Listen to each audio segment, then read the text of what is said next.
Hi, my name is Alex Perella. Today is 27th of March 2016. This is my video number 20, and as I said before, my Twitter account is Alex Perella at Casta 2007. For those who wants to know more details about what has been happening over the last days, and over the last week there were some interesting events that happened and revelations from The Voice, and not too many, to be honest, but some very interesting ones. As I said before, I divide this in 4 parts: the events and people I forgot to mention before, confessions and admissions from The Voice, events that took place over the last days, and my theories or conclusions.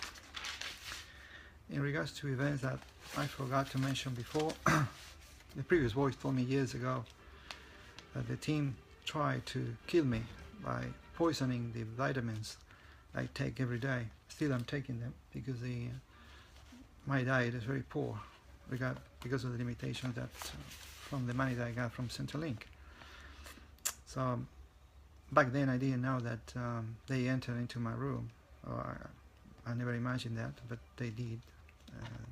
Something that I became aware later over the years. But that was the case in all of the houses that I lived so far, so nothing new about it, including this one. In regards to confessions and admissions made by The Voice or Voices, and on the 21st of March, The Voice said something hard to understand related to my grandmother and the police. There was a curious association, but later he clarified that, saying that talking about 13 and saying that the police was somehow connected to this. I don't know if it's here and over there in Argentina, or both, or I don't know. And I'm not quite sure about that, but I suppose that is more rubbish. I don't know. That he also said that there were some threats to my family, and over there and here perhaps. By the way, 13 was the day of the month she was born, my grandmother. I suppose that something that I understood later was that was Channel 13 from Argentina linked to this. That's hard to believe. A TV channel, but maybe these comments are coming from previous government officials that are now fighting for their survival, political survival. I don't know. He also reminded me to talk about Dr. Dalmash. Perhaps he's having some differences with him. I talked about him extensively in my previous videos. On the 24th of March, The Voice is telling me that there were some repercussions regarding last tour to Dandenong, last 18th of March. Especially when I walked past near Matchworks, the job agency that I was linked before. On that note, I got to say that this morning I perceived that everyone was worried about me going over there. But the thing is that as long as I continue to be linked to Centrelink and max unemployment, as I call them, that will happen sooner or later. However, in other things, however the Paki seemed interested on that, he seems to be interested in that when recommended going to Dandenong Plaza, something that I'm going to describe later. On the 25th of March, as I am working on this video, The Voice seems anxious for me to work on it. And on the 26th, The Voice is telling me that Dean from Max Unemployment ran the group session as soon as I left the office on Thursday the 24th. I started posting some pictures on Twitter, trying to reinforce my statements. I never done this before. I started on that day. In regards to events that took place over the last days, on the 21st of March, despite last exchange of messages with Rath, the package is still in the house. Call from I received a call from Yvonne with money saying that my loan has been approved, and she wanted to see me the next day to sign the paperwork and pick up the checks. Went to Coles by bike. Very tense environment, frustration, stupidity as usual. On the 22nd of March, another altercation between the rats at home around 3 a.m. in the morning. I sent a text message to Ralph about it. They didn't let me sleep, of course. Appointment at 12 p.m. at the Good Money. Although it meant to be with Yvonne, she was busy with other people, and Sharon Bryant, the other woman at the reception, who I never talked to before, was going to be dealing with me.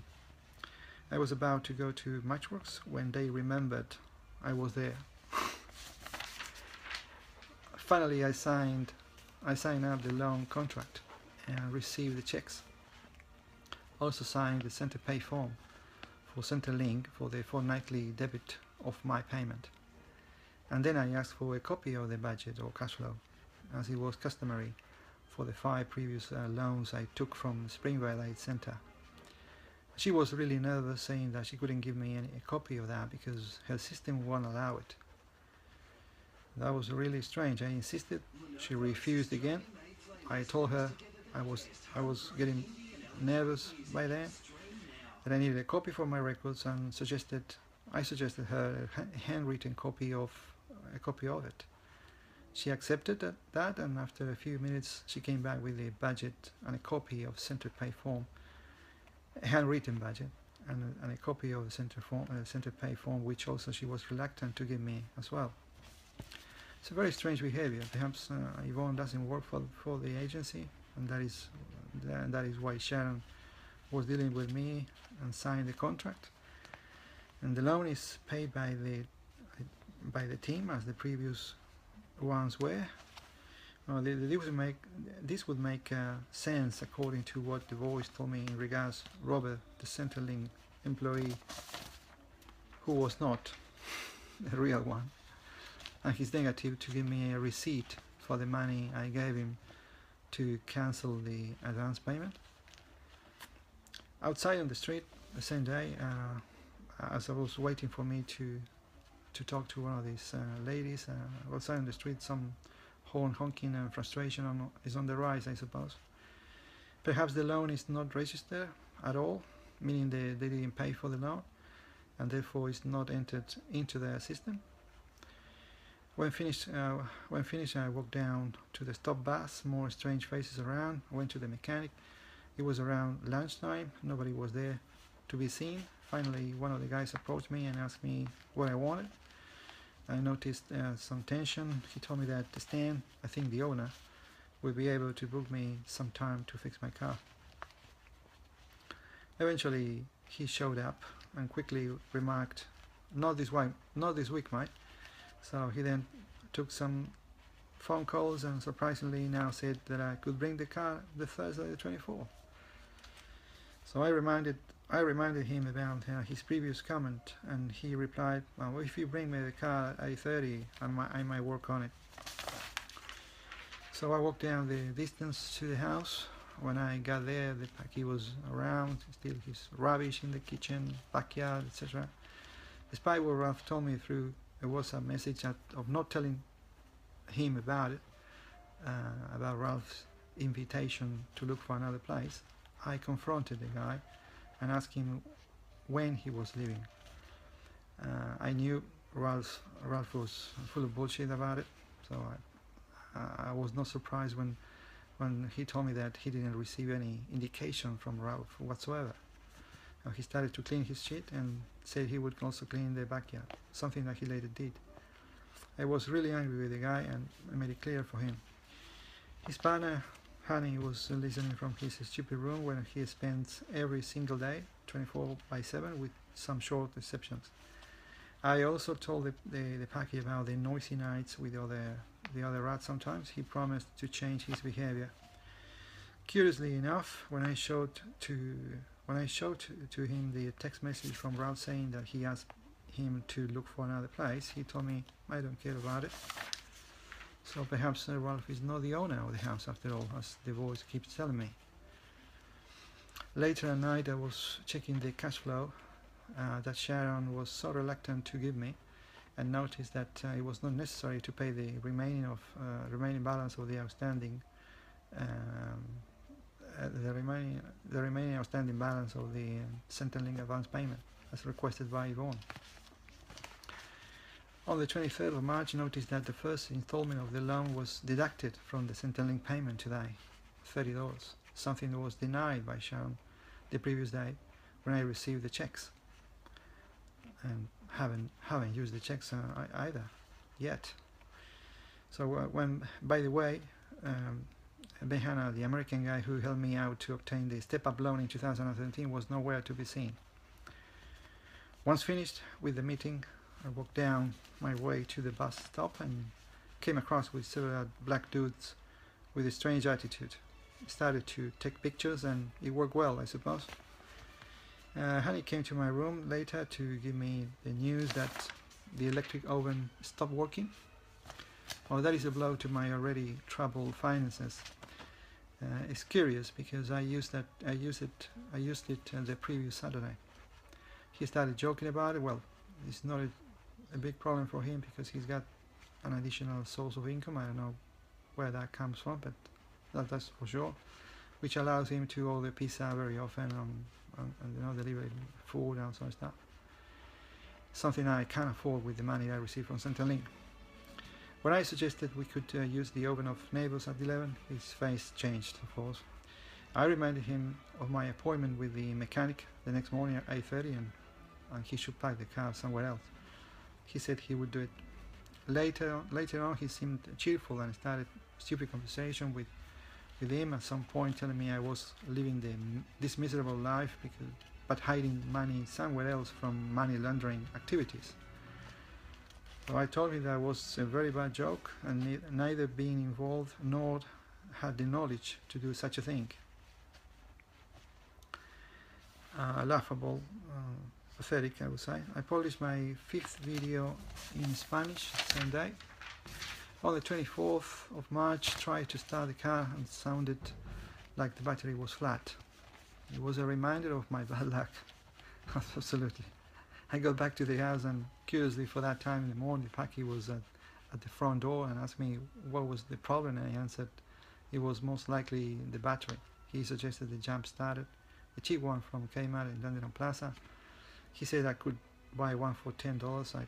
I checked that on the internet and none is cheaper than $50. More mind games from the rats in the house. The other one, Honey, was locked in his room. I had moved. He only had moved the cars for just a few minutes before. Despite my several reminders to him to move his car, I called the mechanic and said I should start the car. He said I should start the car for him to fix it, and he could change the time to bring the car for later in the day.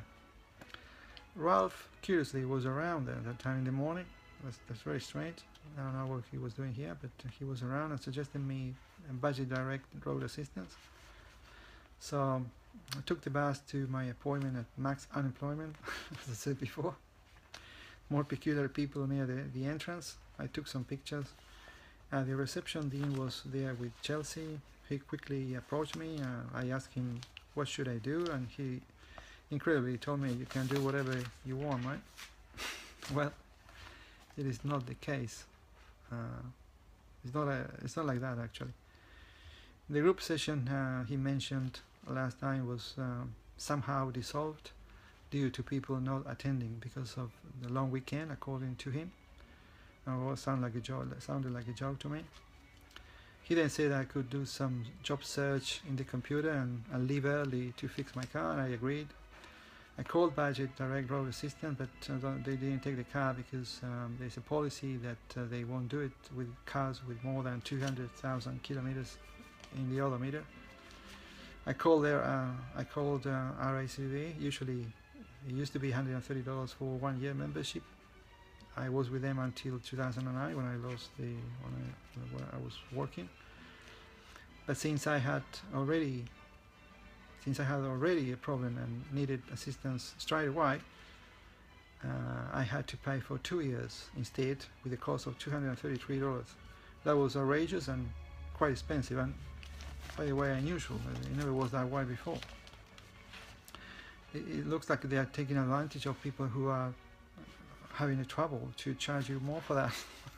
So I rang Ralph and asked him some tolerance for my surely unpaid next rent. He said there was no problem. So I organized the truck to come to the house. The guy recharged the battery. Now the car started, and I took it to the mechanic.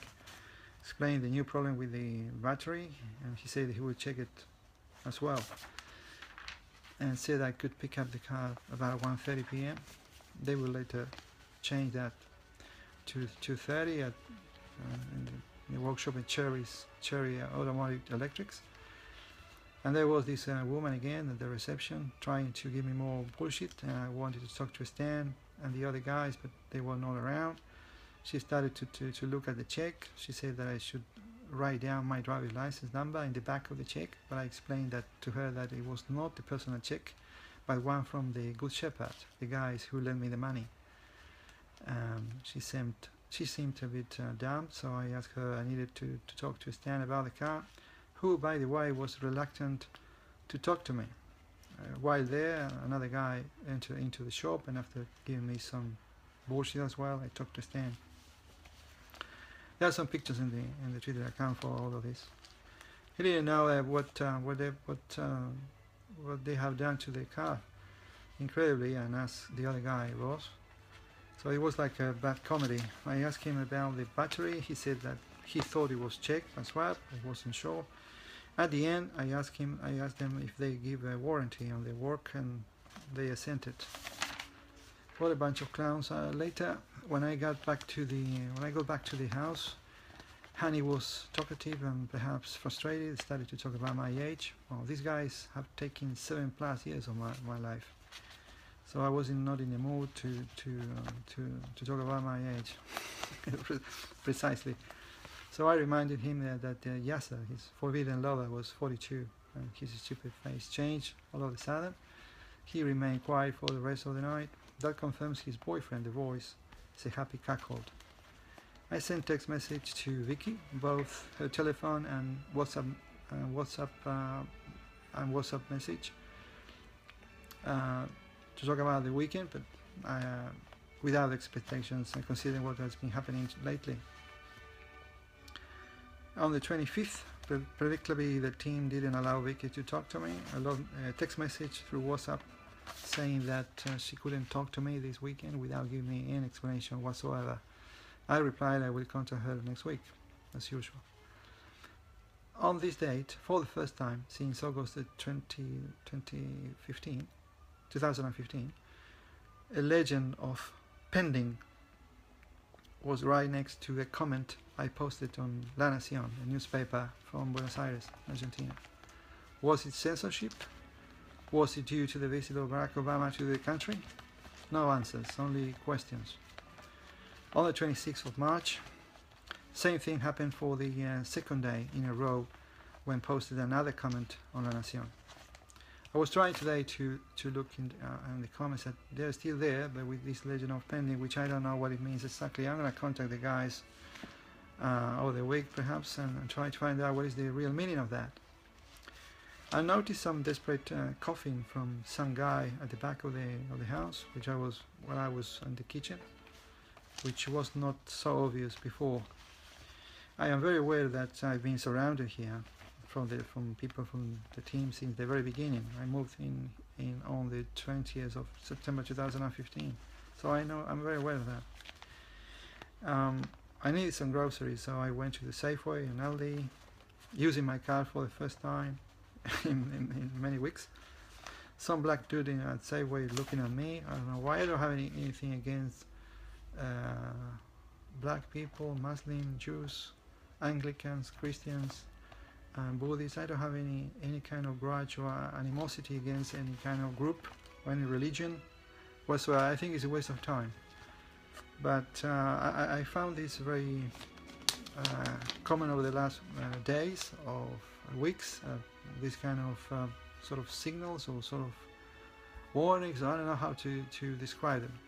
I would say that it's more stupid things because it doesn't make any sense and they are not relevant to me. At Aldi, as I was saying, more common was coughing, and the cashier telling me I was perfect. Well, that is not a very good joke. I would say it's a terrible one. I took a picture and ordered a pizza in the same place. I'm on the new age of taking pictures to reinforce what I'm trying to say. I think it's useful for people who are not around to have a better picture of what is going on. Later, I ordered a pizza at a pizzeria nearby. It's Big Papa's. I used to order when I was a bit better. My finance was a bit better. Curiously enough, the guy didn't take my name over the phone, so probably he knows me already. He knows my voice. I don't know. The electric oven is broken, so I had no choice. Ralph knows about it. Some drivers a bit aggressive when I was coming back, but I suppose it is a good sign. In regards to conclusions, I got the theory that perhaps my words might have more resonance and credibility now than before, but it's just a theory. I don't know. I'm making this assumption because of the faces that I found every time that I go out, either the supermarket or the Santander or the agency, or whenever I go, I always found these kind of serious faces and very worried faces and frustration. So I suppose that what I'm saying is becoming somehow more relevant for everyone, and my credibility is still intact. I don't know. The other conclusion that is very important is that despite what they are trying to sell to me, The Voice and his partners at home are very interested in me publishing these my videos on YouTube. I don't know why. I don't know what is going on with them, but I got this perception. Well, look, for now that's all. I wish you a happy Easter. I wish your mind was different. This is the 7th Easter on a row that I'm still isolated, and but look, I got used to that, unfortunately, as you do with the rest of things in life. But I wish you happy Easter and see you next time. Bye.